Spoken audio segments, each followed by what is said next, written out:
Bueno, buenas tardes. Estamos en un jueves de marzo de 2021 con mi querido colega y exalumno de hace muchos años, Alfonso Alcoleas.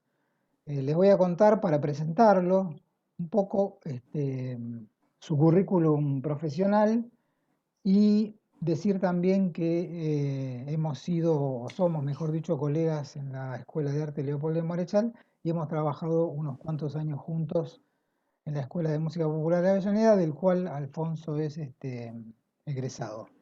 Bueno, en 2007 forma el grupo Tata Dios junto a Martín Suet, grabando sus discos Crecida, 2009, y Panal, 2013. En 2012 forma el grupo de música y calma, formación con la cual edita dos discos, en 2017 y calma y en 2019 para animar las pasiones, declarado de interés de cultura por la legislatura de Buenos Aires. ¿En 2020 formaste este grupo? ¿Un grupo de Sí, cuerdas? antes de la pandemia, justo. Justito, bueno. Forma su quinteto de cuerdas con el cual graba para el sello Club del Disco. Participa en conciertos y grabaciones con Dino Saluzzi, Liliana Herrero, Peteco Carabajal, Daniel Vinelli, Jimmy Bosch, Robbie Amin, músico de Rubén Blades, Lucho González, JP Barbosa, de Hermeto Pascual, entre otros. Ha realizado giras por Francia, Holanda, Brasil, Uruguay, México y el interior de la Argentina y es el director del grupo, creo, ¿no? Director de Molembos, el grupo de Candombe. Sí, me encargo de la parte así, de los arreglos Fantástico. y de la Bueno, dirección musical. hecha la presentación de Alfonso, este, vamos a hacer el primer ingreso, digamos, al hecho de las clases que ha tomado conmigo, que han sido en la EMPA durante dos periodos, y unas clases particulares que él tomó conmigo, que estaría bueno analizarlos también porque es un hecho para mí único. Bueno, Alfonso, contanos un poco si has tenido acercamiento anterior a la música antes de conocernos nosotros en la EMPA. Sí, bueno, yo vengo de familia de músicos, mi mamá es cantante y mi padrastro es pianista. Eh, Así que bueno, nada, siempre, ya desde chico, eh, había músicos en casa y la música siempre estuvo como presente. Este, pero bueno, sin ser músico, ¿no? O sea, empecé con la música en la adolescencia, y cuando terminé la secundaria, medio que no sabía qué hacer y decidí por estudiar música, y empecé a estudiar música en el SADEM. Ujú. Así que, Tu primer profe de bajo me decías en la charla anterior que fue Pepe Céspedes. claro, Pepe Césped, bajista de Bersuit, que Ajá. justamente entramos juntos a la EMPA en el 98, 1998 entramos juntos. Por una de esas casualidades, yo había tomado clase a los 14 años, que justamente te contaba hace un rato que me prestaba el bajo Juancho Farías Gómez, que después fue profesor mío de bajo folclore en la EMPA. Muchos años después, Porque, eso. claro, porque Juancho Ah, tocaba con Adrián, tenían un cuarteto de jazz latino, ujú. y que se llama Tercer Mambo, que tocaba el Yeye López también, Gustavo Ajá. Martelli, Gustavo este, Martelli. Bien, Fabián Silverman, bien. bueno, gente que vos conocés también, ¿no? He tocado con todos ellos. Este, Ah, claro. Y, pero bueno, básicamente, empecé a estudiar música cuando terminé la secundaria. O sea, como que el acercamiento, anterior fue muy de coté y medio que no sabía lo que era ser músico. Más allá de que, la música siempre estaba y había ensayos y siempre, rodeado de músicos, ¿no? el proceso anterior a la EMPA se dio en el SADEM. Claro, sí, sí, sí. O sea, cuando termino la secundaria, empiezo a estudiar música en el SADEM, que fui 2 años, y ahí estudié con Carlos Madariaga. Bien, bien. Y nada, o sea, en realidad hice un año en el SADEM y al segundo año yo quise entrar a la EMPA, pero era por orden de llegada. Tenías que ir 5 días antes con la carpa y hacer la cola. Yo fui un día antes, Me pasamos una acuerdo, noche ahí me acuerdo, me acuerdo. y entraban tipo, no sé, 8 personas, era un delirio. Sí, sí, y Cola de había 600 cuadras, bajistas. Sí, sí, divino. me acuerdo. Y así que en ese segundo año no entré. De hecho, quise ir como oyente con vos, me acuerdo, mirá, ahora me estoy acordando. Claro. Pero claro, ¿no? No se podía, no se podía. Ahí en la Bien, calle Italia, ¿no? claro, claro. O sea, yo siempre estuve en Italia. Yo estuve en la última camada que estuve en Italia, ¿no? Recibí en el 2002. Bien. Entonces, al año siguiente, eh, entré en el 98, yo empecé a estudiar en el 96, en el 98 entré ahí en la EMPA, que ahí cambió la modalidad y era con un examen de ingreso. Con un examen nivelatorio como es ahora.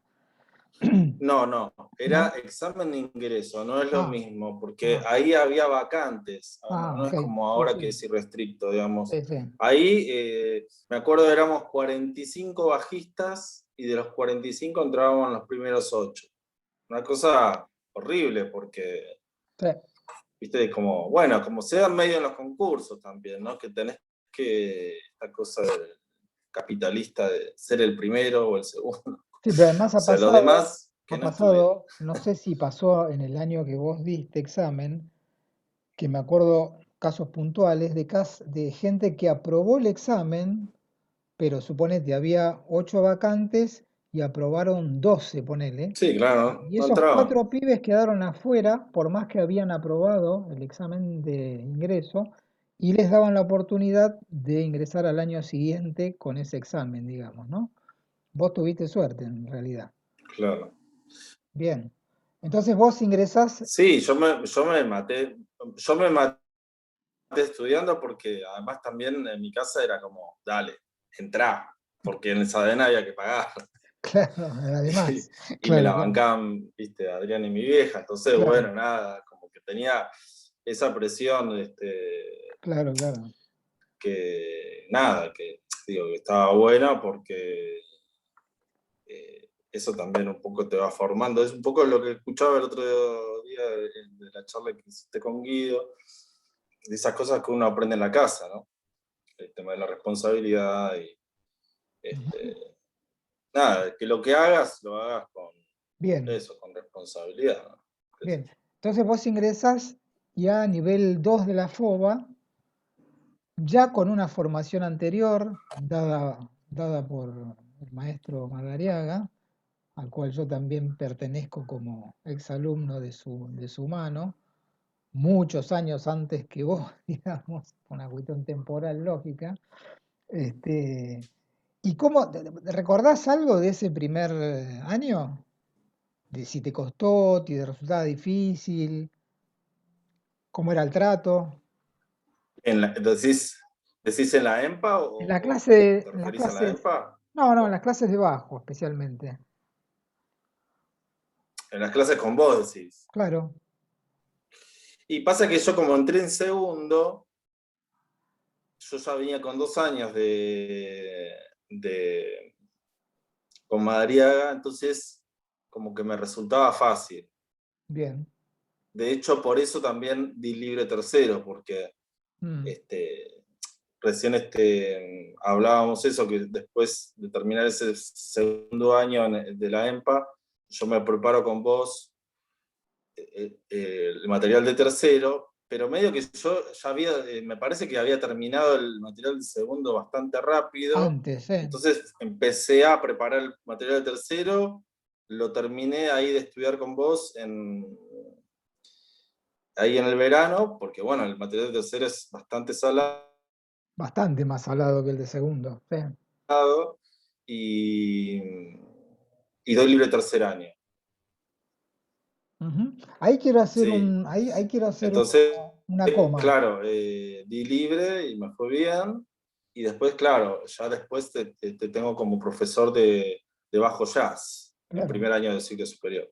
Sí, una cosa que quería decir que me Que en parece que ese es tiempo importante, vos dabas bajo jazz, bajo no jazz. sé cuánto tiempo, cuántos años estuviste de profe de No, bajo jazz. unos 7 años, 7, 8 años. No, lo que yo Ah, quería decir de la bastante. coma era en el tema de que pocas veces ha pasado, yo me acuerdo algún caso más, de alumnos que hayan podido preparar un material como el de FOBA 3 de bajo de la EMPA, que es bastante salado, bastante largo y bastante complejo y de diversidad de géneros, y vos lo pudiste preparar en un verano, cosa que es bastante poco usual. Eso demuestra que vos ya tenías un nivel bastante alto, teniendo en cuenta qué edad tenías en ese momento, en ese verano. Y yo tenía 20 años. Muy joven, 20 años. muy joven. Y después de ahí das bien ese examen y pasás a jazz. Sí. Ahí cursás conmigo bajo jazz. Paso no, claro, hago todas las materias de ciclo superior uno. Ah, bien. Este, sí. Además diste Viste que en lenguaje primer año libre. tenés los tres instrumentos. Sí, también. Ah, y eso, todo eso te fue bien. Sí, me fue todo bien. Lo que Bien. no pude dar libre fue la práctica, entonces venía como con la práctica anterior. Atrasado, claro. Bien. Claro. Eh, ¿Tenés recuerdos de aquellas clases con respecto a, por ejemplo, puntualmente el tema del Me jazz y todo acuerdo, eso? me acuerdo que habían unos ejercicios estás hablando de bajo jazz, ¿no? Sí, sí, sí. Me acuerdo que había unos ejercicios tuyos de bajo jazz que habías armado, que estaban muy buenos. Pero la verdad es que recién haciendo cuentas pasaron más de 20 años. Mucho tiempo. Eh, sí, sí, sí. Yo me acuerdo de eso, como que nada, siempre fuiste una persona exigente. Yo capaz que en ese momento no, viste que la noción que uno tiene de chico, y más en algo que no sabes cómo es, eh, uno no tiene mucho, no entiende mucho, ¿viste? Yo me la pasaba tocando, este, como que capaz que era, al principio era más mental, o sea, como que sabía más cosas en mi mente de lo que podía poner en práctica, Seguro. porque también el hecho de estar con Adrián en casa, siempre hablábamos de música, él es arreglador, también pianista, entonces siempre como hablando de música, libros, ¿viste? Cosas.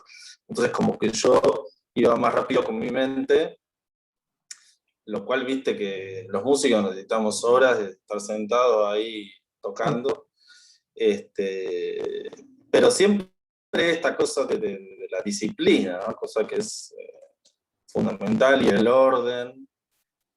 Este, o sea, yo recuerdo eso, de trabajar mucho la lectura también. Yo, la verdad que podría decir que en la FOA yo practiqué mucho la lectura, con lo cual después siempre me di cuenta que tenía muy buena lectura a primera vista. De hecho, hice una vez un laburo para entrar para trabajar en los cruceros, ujú, sí, y como que el filtro era ese, ¿viste? La lectura a sí, primera vista. Después sí. no hice laburos así como que te hagan leer así a primera, ¿viste? Cosas muy complejas.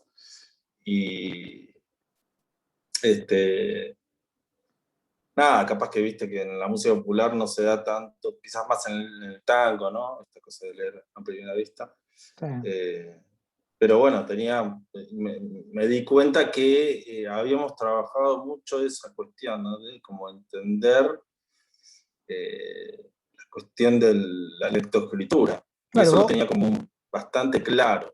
vos fíjate Este, que hiciste un proceso de trabajo en un solo año, digamos, más o menos, tocaste los libros de FOBA 2 y de FOBA 3, uno a la par del otro, digamos, ¿no? Es un tiempo bastante corto para un material tan difícil. Vos fíjate, vos analizalo ahora desde el punto de vista de cómo vos sos como profesor de ambas escuelas. ¿Cuántos alumnos pudieron hacer ese laburo? No muchos. No sé si hay alguno en el caso tuyo. Viste, ha sido un laburo muy intenso. Por eso que lo que vos hablas de la lectura, que es cierto, eh, Sí. indudablemente que si no hubieses tenido un nivel de lectura bastante alto para aquel momento, no hubieses podido resolver el material de dos libros bastante complicados como son esos dos, ¿no? Sí, de hecho también hasta también una cosa que después uno va analizando con el tiempo, que había cosas como más complejas, capaz que en un ciclo superior, en bajo 3 en el ciclo superior. Sí, Como sí, que me pasaba mucho que había cosas que decía, uy, viste que uno quiere tocar más, como que me aburría, viste, como que quería, no sé, meter más dedos o más notas, viste. claro. Este, cosas también de chico, porque después te das cuenta que la música, digo, está buenísimo eso también, pero pasa por otros lados también. Bien. Cuando hablamos de las clases aquellas, de la FOBA 2, de la FOBA 3, de ese primer año de bajo jazz conmigo, vos pensás que en tu interior y a lo mejor sin ser consciente, aquellas clases te sirvieron después para vos ser profesor, para trabajar, digamos. Seguro, seguro, porque capaz que no, yo no, eh, cuando estudié música no pensaba en ser docente de música. Ah, Este, pero sí, pero claro, después, cuando lo ves en retrospectiva, te das cuenta que todo eso te sirvió para formarte como músico primero y después para tener también un orden, o sea, primero para tener un orden como músico y después para tener también un orden como docente, ujú, una organización, ver qué cosas son eh, prioritarias, necesarias para poder ejercer esa cuestión que es ser bajista, ¿no? Este, porque también es eso, digo, el proceso de aprendizaje de las cosas es complejo, ¿no? En cada persona se da diferente y a la vez también a la hora de enseñar, uno se encuentra con eso, digo, con la mirada que uno ha tenido de cómo uno fue aprendiendo claro, y con qué cosas también uno piensa que son necesarias para seguir trabajando ese trabajo que es el ser docente, ¿no? Me parece que eh, nosotros hemos hablado muchísimas veces esto de la enseñanza y me parece que si hay algo que yo rescato de vos es que siempre has sido un tipo que ha ido construyendo esto del trabajo de enseñar, ¿no? Como un tipo autocrítico, también eh, muy abierto a tus alumnos, o sea, por un lado exigente, pero por otro lado compañero. Entonces, sí, eso se valora, ¿viste? Porque, digo, es difícil, me parece que la música es tan bella y también uno se encuentra a veces con que hay un montón de personas traumadas a la hora de estudiar música. Digo, me parece que está bueno esto de la estructura, de tener un orden, de ser exigente, pero bueno, hay que ver hasta qué punto eh, uno es flexible y en qué punto no, ¿no? Porque bueno, trabajar con personas requiere eso. y a la vez lo que significa trabajar con el arte, ¿no? También que me parece que no es una tarea fácil. para nada. Yo creo que ha sido un aprendizaje en todo sentido. Bien, ¿sabés que el otro Y lo día, sigue siendo también, ¿no? hablando con Guido y Siempre. después Sí. haciendo la lista de la gente que yo estoy convocando para hacer estas charlas, eh, llegué a la conclusión de que más que bajistas, lo que yo traté de formar, o lo que yo trato de formar humildemente, son músicos. Vos fijate que en el caso tuyo sos bajista profesional, pero también tocas muy bien la guitarra, tocas el bombo, componés, arreglás, tocas el piano. Eh, Me parece que la formación más integral es lo que más le ha llamado la atención a un montón de gente que yo estoy convocando por el tema de mi ensayo escrito, que me está escribiendo un montón de gente de distintas épocas, donde muchos hacen apuntan al hecho de que no solamente tocábamos el bajo, sino que se analizaba la partitura, se tocaba la melodía de la canción, se tocaban los acordes de la canción, el bajo. O sea, yo siempre incentivé el hecho de escribir también arreglos, viste, corregir, aprender. Y haciendo la lista el otro día, Cierto. miraba que la gran mayoría de la gente que yo voy a charlar son gente que son bajistas, en el caso, bueno, el tuyo también tocas el contrabajo, pero hay un concepto como más amplio de no solamente ser un tipo que utiliza para demostrar el bajo, pero tiene atrás un conocimiento mucho más abarcativo, por llamarlo de alguna manera, ¿no? Puede ser, sí, sí, sí. Sí, qué sé yo, no, digamos, sí, en mi caso sí. Yo al principio empecé a componer desde la guitarra, después, este, nada, siempre, me parece que lo difícil de la enseñanza es que uno tiene que enseñar un montón de contenidos, ¿no? A Ujú. las personas y a la vez cada persona es un universo diferente, ¿no? Y en poco La búsqueda tiempo. de cada persona va a ser, va a ser única. Entonces, nada, me parece que eso siempre está bueno esto que vos decís, ¿no? Como tratar de hacerlo lo más amplio posible, Ujú. tratando de entender lo que está sucediendo en todo sentido. Eh, y después sí, uno nunca sabe cómo. En mi caso, no, medio que fui un poco por intuición y también por una necesidad musical, ¿no? Como el hecho de componer, de estudiar armonía, composición, Claro, claro. este, tocar otros instrumentos. Eh, y sí, sí, sí, sí. Este, soy un apasionado de escribir música. Y también en ese sentido, vos has tenido tus grupos Sí. y yo Por medio eso, que he seguido el mismo camino, ¿no? por eso el otro día pensaban Este, eso, ¿no? Que sí, uno también forma, en el caso nuestro, eh, yo además de tocar el bajo, toco la guitarra, compongo, arreglo, toco diversidad de géneros, y me parece que también uno enseña por ese mismo camino. Por eso llegaba el otro día a la conclusión, yo pensando en la lista de la gente y después charlándolo con Guido también, que él coincidía en que como es uno, transmite. Y me parece que en el caso de tus alumnos debe pasar algo parecido. Es decir, tus alumnos ven que vos sos un tipo que tocas varios instrumentos, que componés, que tenés tus grupos.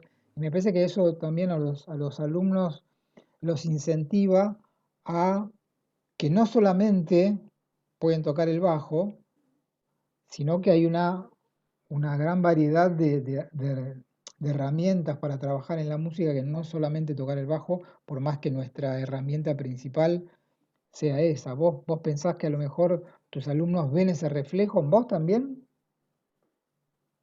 por lo que te cuentan ellos, digo, ¿no? Sí, sí, puede ser, puede ser. No, no sé qué dirán ellos, Ah, bien, pero sí, la verdad que eh, nuestras charlas últimamente del sentido de la música, sí, eh, para qué hacemos música, como también yo trato de ir hacia otros lugares también, como buscarle una cuestión más filosófica, ¿no? Al hecho de ser músico en este mundo. Pero sí, sí, sí, me parece que hay algo que tiene que ver con esa búsqueda y con esa necesidad que tiene que ver con eso, ¿no? Como tratar de abrir ventanas y ver qué pasa, ¿no? ujú, Como no cerrarse tanto eh, en determinadas cuestiones. ujú, Eh, la verdad que, nada, yo me dejo llevar bastante en las clases, eh, más allá de que trabajamos cuestiones de los contenidos, etcétera. Digamos, yo también trabajo en bajo, doy una cátedra de bajo folclore en la Marichal, y sí, después formación básica en las dos escuelas, y después también tengo una cátedra de en el profesorado, ahí de educación musical, en la claro. EMPA. Pero sí, me parece que va por ese lado, ¿no? Por ese lado que vos lo ven planteando. Tratar de comprender la armonía, todas las cuestiones que hacen a la música, ¿no? Claro. Ujú. Una cosa que me parece interesante, volver hacia atrás y pensar si tu ambiente sociofamiliar, cultural, eh, impactó de manera directa en esto que estamos hablando, digamos, ¿no? Sí, porque si vos hubieses nacido en una familia de un abogado y de una médica, a lo mejor hubieses encarado para otro lado. El hecho de haber tenido un ambiente musical tan diario, digamos, indudablemente que ha impactado en tu manera de pensar la música también, ¿no? Sí, sí, también me parece que hay algo que independientemente de mi niñez, más allá de no ser músico, yo me ponía, no sé, tenía tres cassettes, tenía un cassette de Miles, tenía un cassette de Lennon, otro de Sting y alguno de Police, creo. Ah, Y eso eran, viste, los escuchaba y flasheaba, me ponía a bailar, viste, mm, nada, como que había una cuestión con la música y siempre buena música, mi viejo también escucha muy buena música, claro. entonces también es como que, claro, me acostumbré a escuchar buena música, entonces, y a conectarme, viste, con la música, como, este,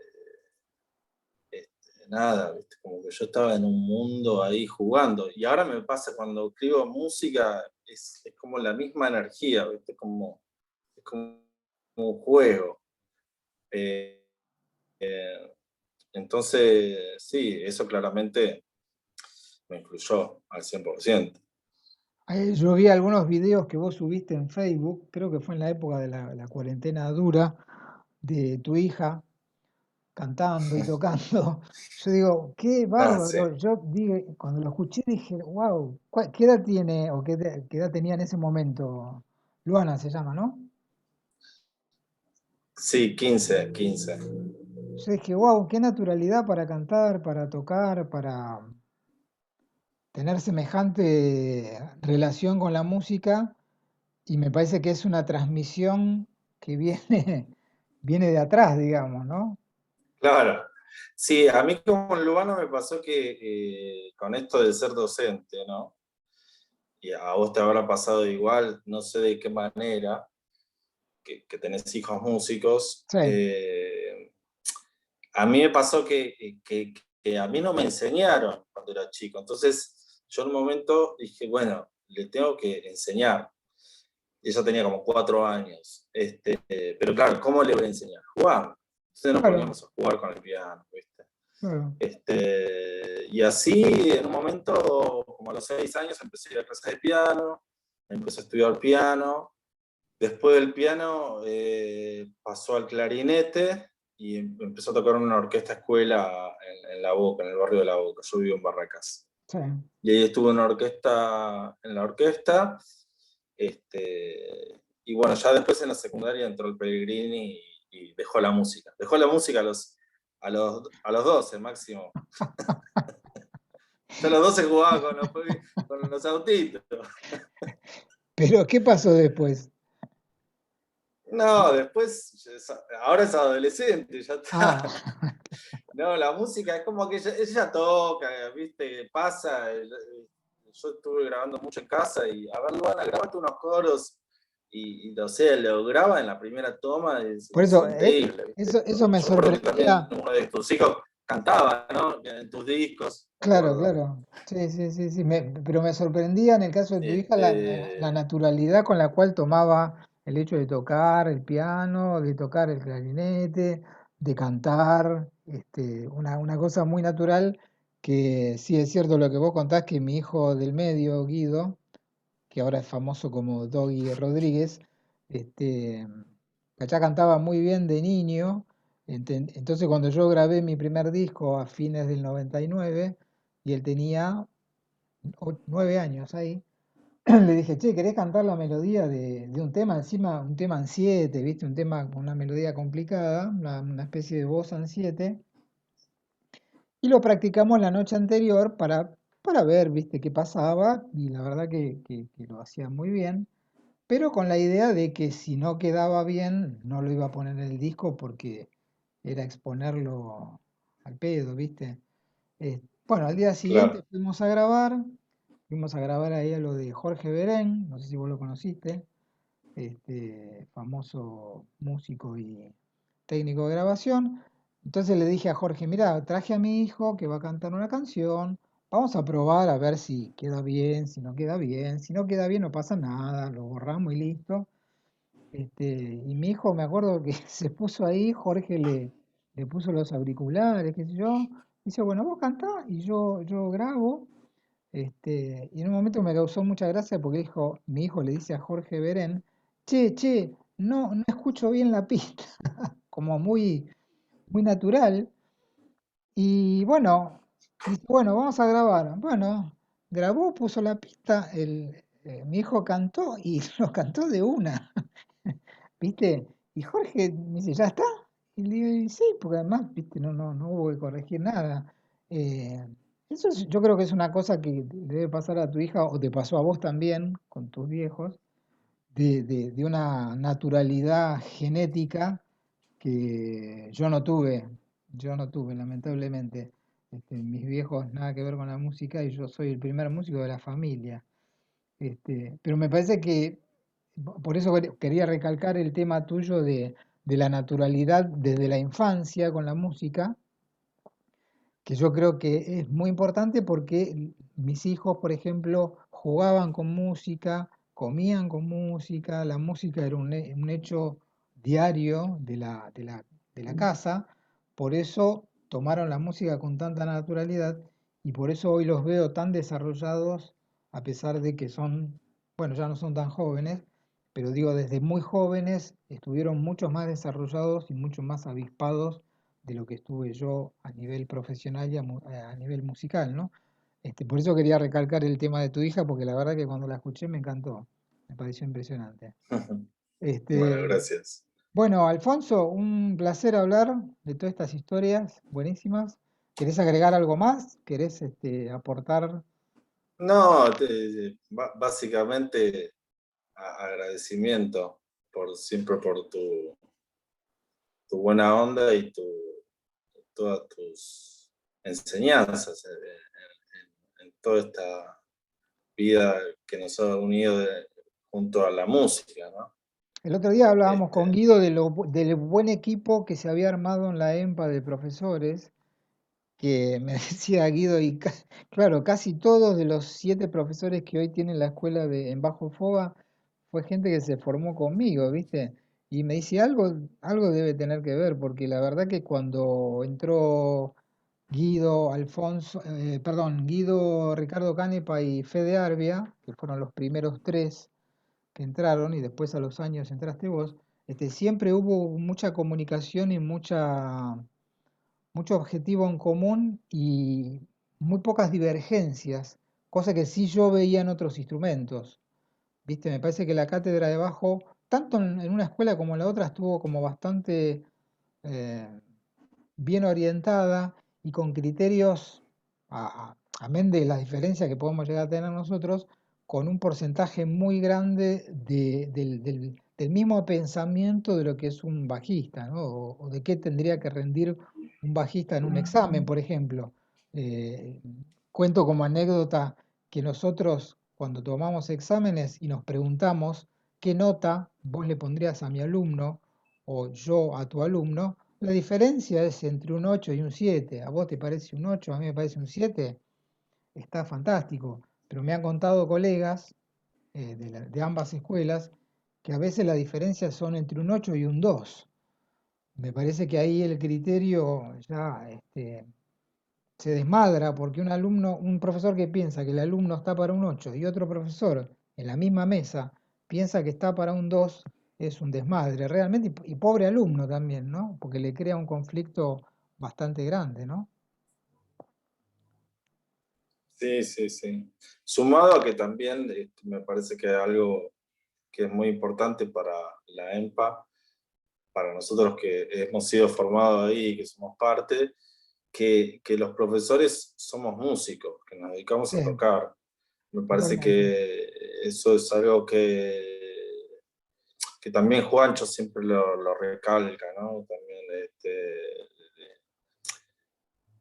de que somos tocadores, de que lo que nos gusta hacer es música. Entonces, cuando partís de ese lugar ya es otra cuestión, digamos, lo que puedes enseñar, y me parece que está ligado a esto que vos expresabas antes, ¿no? Esto de no solo pensar en el instrumento que uno toca, sino de pensar en la música, que es lo más Sí. importante, en definitiva, para nosotros los músicos, ¿no? La música, Y sa- y no sa- lo que tocamos, sino sí, lo que logramos en conjunto, ¿no? sí.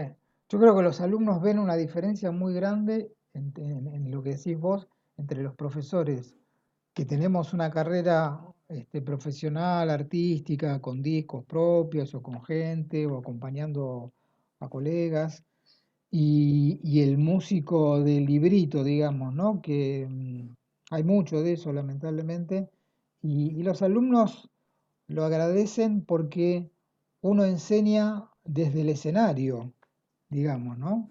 Es decir, la experiencia que uno tiene como músico la transmite al alumno y el alumno me parece que la vivencia de otra manera, la enseñanza desde, no solamente desde el librito, digamos, como yo le llamo, sino que del hecho que a vos en el escenario te va a pasar esto, en la grabación te va a pasar esto, tenés que estar preparado para un montón de circunstancias, que esas circunstancias tienen que ser vivenciadas en la clase, y si vos sos un profesor que, como pasa con muchos, que no tiene experiencia en el hecho de la música eh, tocada, digamos, como fuente principal de vida, digamos, no lo vas a saber transmitir jamás, ¿sí? Por eso me parece importante que lo que vos decís de que los profes de la escuela, en la cátedra de bajo FOBA son músicos y tienen desarrollo y tienen discos y vos querés ver videos y este, hay material como para saber quiénes son y dónde están parados, ¿no? ¿Sí? Ujú. Sí, Bueno, sí. Alfonso, fue un placer hablar con vos.